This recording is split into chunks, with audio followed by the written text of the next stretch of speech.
This video covers unbalanced forces, meaning accelerated motion. In our last video, we saw examples where all of our forces were balanced, meaning that our object was either moving at a constant speed or it was at rest. So if it's not doing either one of these, then the forces must be unbalanced. If the forces are unbalanced, then the object will accelerate. So when we say that unbalanced forces, we are saying that one force in particular is overpowering the other forces. So you're causing an acceleration that direction. Again, that doesn't necessarily mean that it's moving in that direction, but that the acceleration is in that direction. Remember that the acceleration of an object is directly proportional to the net force and inversely proportional to the mass. So here we're seeing these symbols that represent proportionalities. So these little fish symbols here. So again, it's telling you that acceleration is proportional to your net force, and acceleration is inversely proportional to mass. Again, when you say inversely proportional, you're saying 1 over. Again, all of this is just telling us about Newton's second law, which is the net force is equal to mass times acceleration. Remember that this is talking about the net force and not just the force in the x or just in the force in the y, but the net force.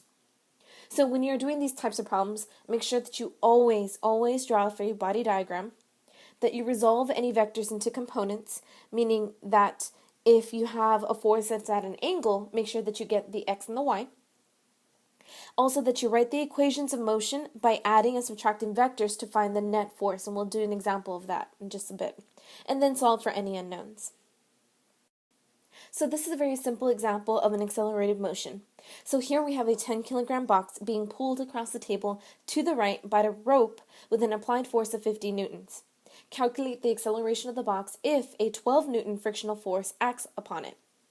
So make sure that we always draw a free body diagram. Again, you might think that you already see a free body diagram, but I'm going to go ahead and draw one over here anyway. So all the forces acting on it, we have the force of gravity acting downwards. We have the normal force acting upwards. Here we have a force applied, and this is 50 newtons. And then we have a frictional force. So if it's specifically asking for us to calculate the acceleration of the box, we know that in this particular situation that the normal force and the force of gravity are going to be equal. So it's not going to accelerate in that direction. So I'm going to focus on the sum of the forces in the x direction, because that's where I'm going to have my acceleration. So my force applied is positive because it's going to the right, and my force of friction is negative because it's going to the left. All of this is equal to mass times acceleration. Now, you need to be really careful here. You need to make sure that the mass involved is the mass of the system that we're talking about, and we'll do examples where m is not necessarily the mass of the system. Also, here you always want to make sure that your acceleration is in a positive direction. That doesn't necessarily mean that it's always to the right. So in this case it happens to be, but that will not always be true. So make sure your acceleration is always positive, and that comes with describing a coordinate system. But again, we'll talk about all of this in a little bit. So here I went ahead and put in all of my values. Again, what I'm trying to solve for is acceleration. So I get acceleration by itself, so I need to divide by mass. And then now that I have my equation equal to acceleration, I put all of my numbers in, and I get a value of 3.8.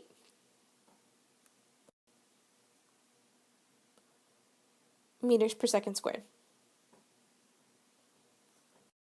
Now this example is a little bit more typical of the types of problems you're going to see, where you're going to see a combination of both force problems and kinematic equation problems. So it says that the speed of the head of a red-headed woodpecker reaches 3.7 meters per second before impact with the tree. If the mass of the head is 0.06 kilograms and the average force on the head is 6 newtons, find the acceleration of the head and the depth that the woodpecker reaches into the tree. So again, here I can see the amount of information I'm given. I can use it to help me solve for acceleration. So with force and mass, I can solve for acceleration. So again, that's net force is equal to mass times acceleration. Solving for acceleration, I get 6 divided by 0.06, and I get 100 meters per second squared.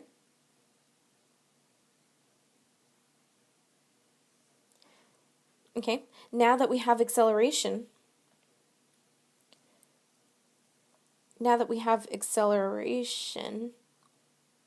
then I'm asked to solve for the depth that the woodpecker reaches into the tree. Again, I can see that with the amount of information I have, I can use this to solve for a delta x. So again, going back to kinematics, I need 3 pieces of information. So I have 1, I have 2, and this 3.7 is my initial velocity. Again, it says that this is happening before impact, meaning that when we come to a stop is when we've reached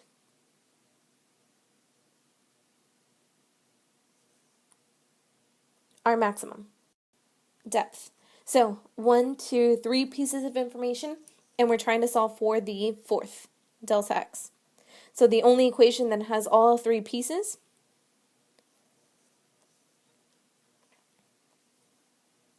is v f squared equals v naught squared plus 2a delta x. So here, my final velocity was 0, so I can go ahead and cross that piece out. Again, we're trying to solve for delta x, so that's negative 2a delta x is equal to v naught squared. Getting delta x by itself, I get v naught squared divided by negative 2a. Now here I have a displacement of negative 0.0, and I'm going to go ahead and round to 7 meters. What that says is that we are displaced to the left of where we started. That means, if you imagine what the situation is, that actually doesn't quite make sense, which means we made a mistake somewhere. So I'm going to go back and notice that I should have had a negative here, which comes from my woodpecker. If I had a woodpecker like this, then I will have an average force acting on the woodpecker from the tree. So this is our force applied. So I really should have had a negative 6 here. And if I had a negative 6, then this becomes a positive 0.07 meters, which gives me a positive displacement, which makes sense. Again, right now that didn't really affect your numbers, but when you start doing free body diagrams, it's going to be really important that you always draw one, and since we didn't draw one, then we missed our mistake. So last year, we talked about Newton's third law. For every action, there's an equal and opposite reaction, but we didn't quite use it to solve any problems. This year, we're actually going to use it to solve a lot of problems, or it's going to make some problems a little bit easier, and we'll see an example of that in a bit. Here, the force of the nail on the hammer is the same as the force of the hammer on the nail, and the same thing that if you are pulling on something, you cannot pull any harder than it can pull on you. Also, just to clear up a misconception, if you have an object sitting on a desk and you have the force of gravity written on it, and you have a normal force being applied, these two forces are not action-reaction force pairs. The force pair for mass times gravity, which is this one down here, would be the force of this box pulling on the earth. That would be the action-reaction pair. And for our normal force, the action-reaction pair would actually be the force that the box is applying to our table. So when you're drawing free body diagrams, you don't show action-reaction pairs on one object.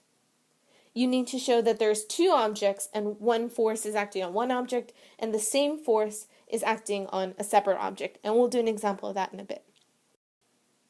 So we're going to see that Newton's third law come into play a little bit more here. It says an astronaut constructing a space station pushes on a box of mass m1 with force Fa. The box is in direct contact with a second box of mass m2. What is the acceleration of the boxes? And what is the magnitude of the force each box exerts on the other? So, always starting with, and here I'm just going to go back and draw a picture of what I think the situation is telling me. So I have my astronaut, and it's pushing on a box of mass 1. This box is in direct contact with another box, m2. Okay. So, I'm going to draw a free body diagram for my first object, which is mass 1. So on mass 1, I have a force being applied, and the force of mass 2 also acting on it. So this is mass 2 acting on 1. If I were to draw a free body diagram, for the second object, the only thing in contact or the only thing applying a force is the force of object 1 on object 2.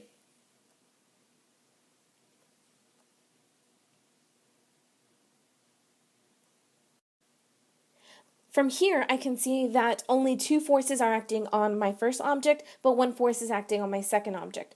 Because they are in contact with each other, they're going to have the same acceleration. But I also know from Newton's third law that F12 is equal in magnitude, but opposite in direction to F21. And that's going to help us solve this problem a little bit later. So if I write the sum of the forces in the x direction for both of these objects, I write the force applied minus F21 is equal to mass 1 times acceleration. Again, I'm only using mass 1 here because that's what I'm describing. All the forces on only mass 1. For the second object, the sum of the forces in the x direction, I have F12, which is positive because it's going to the right, is equal to mass 2 times acceleration. So again, if I want to solve for my acceleration, I want to make sure it's in terms of things that I already know. In this case, all that I know is that mass 2, mass 1, and the force applied. So my acceleration needs to only have those three variables because I don't know what F12 or F21 actually is. So I'm going to use the fact that this piece, M2 times A, is equal to F12, is the same as this piece right here. Again, going back to Newton's third law. So I'm going to make that substitution. Anytime you have two equations with two unknowns, I can substitute. So this is force applied minus, I'm going to go ahead and put M2A is equal to M1A. Now I know all of these values. I want to get A by itself. So I'm going to combine the A's.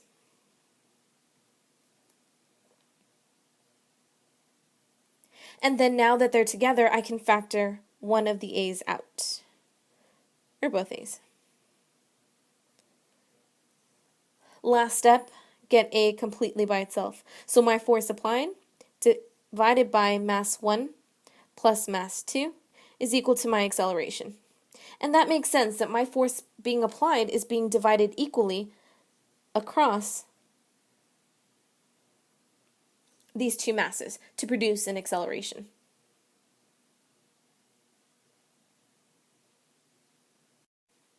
The last part is I want to know what the magnitude, and remember it's just numerical value, the magnitude of the force each box exerts on the other. So again, I want it in terms of things I already know.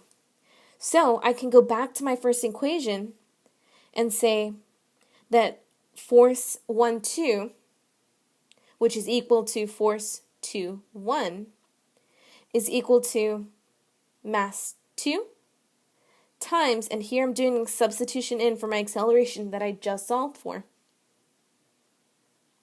Force applied divided by mass 1 plus mass 2. And again, this is the magnitude of the force acting on both objects, again, because Newton's third law.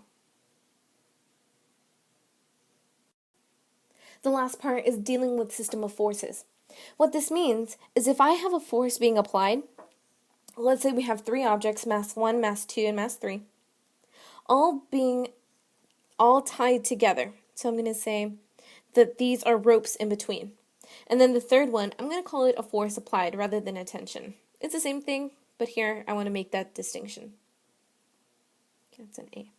Okay, so if I wanted to know what my acceleration is, because if I start applying a force, and I want to know what my acceleration is, I can say that this is a system.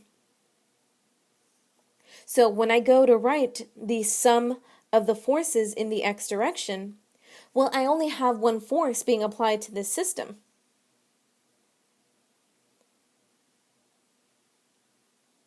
And that force is equal to the mass of the system, which is mass 1 plus mass 2 plus mass 3, times the acceleration of the system. Again, the acceleration of the system is the acceleration of each individual piece, because if they're tied together and we assume that the string is tight the entire time, then the acceleration is the same for all three pieces. So here, my force applied divided by my three masses, which is something we saw earlier, is equal to my acceleration. So again, when you have a problem like this, when you have multiple objects being tied together, you can always think of them as a system. Well, now that I know this information, let's say I wanted to go back and solve for the tension in between the individual ropes. Now, this is not going to be the same. So we need to go ahead and draw the free body diagrams for each individual box.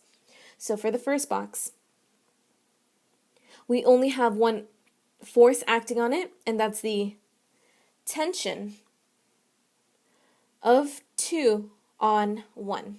So again, remember our notation from last year?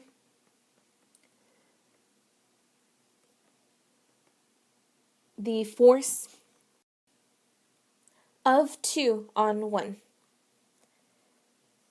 So here I have a lot of... Okay, there you go. So going on to the second object, we have two forces acting on it. And I know it's going to be accelerating to the right, so I want to make that one a little bit bigger so we can get to the habit of showing the magnitude of forces on our diagrams. So for this one, I have the force of 3 on 2. And this one's the force of 1 on 2. So I can already start seeing that F21 and, T12 are the same in magnitude. And then when I write the free body diagram for the third one, I have my force applied.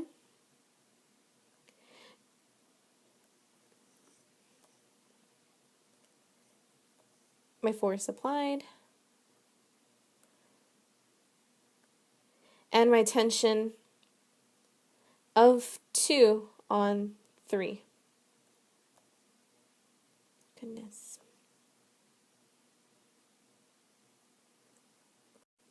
So let's start with the first one. I have T21 is equal to mass 1 times acceleration. Remember that when we are writing the sum of the forces in the x direction, You need to make sure that the forces that are acting on one object, that's the only mass that you consider. So here we're talking about the forces acting on object 1, so we're only considering object 1, or the mass of object 1. We already figured out what our acceleration was, so I can actually just plug all those numbers in.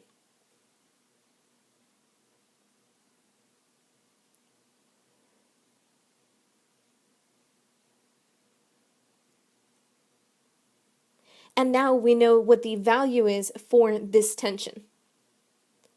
Now for the second one.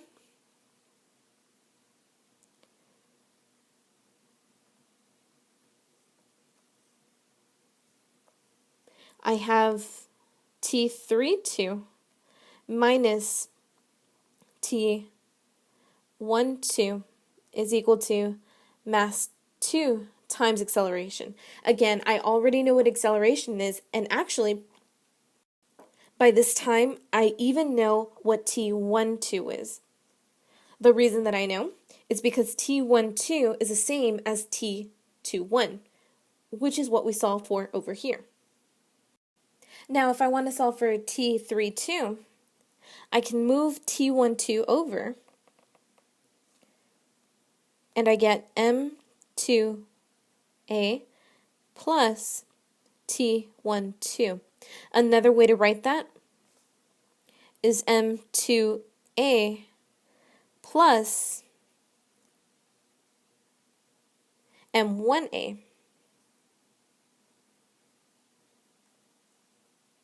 I can factor out an acceleration.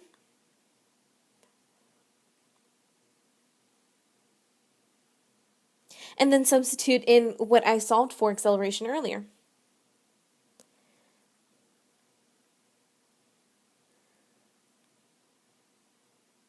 Which is M1 plus M2 plus M3,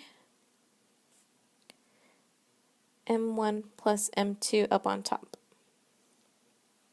And this is 3, 2. Now, I could go back and solve for T2, 3, which is over here. But I know that T3, 2 is the same as T2, 3. They're just equal but opposite in direction.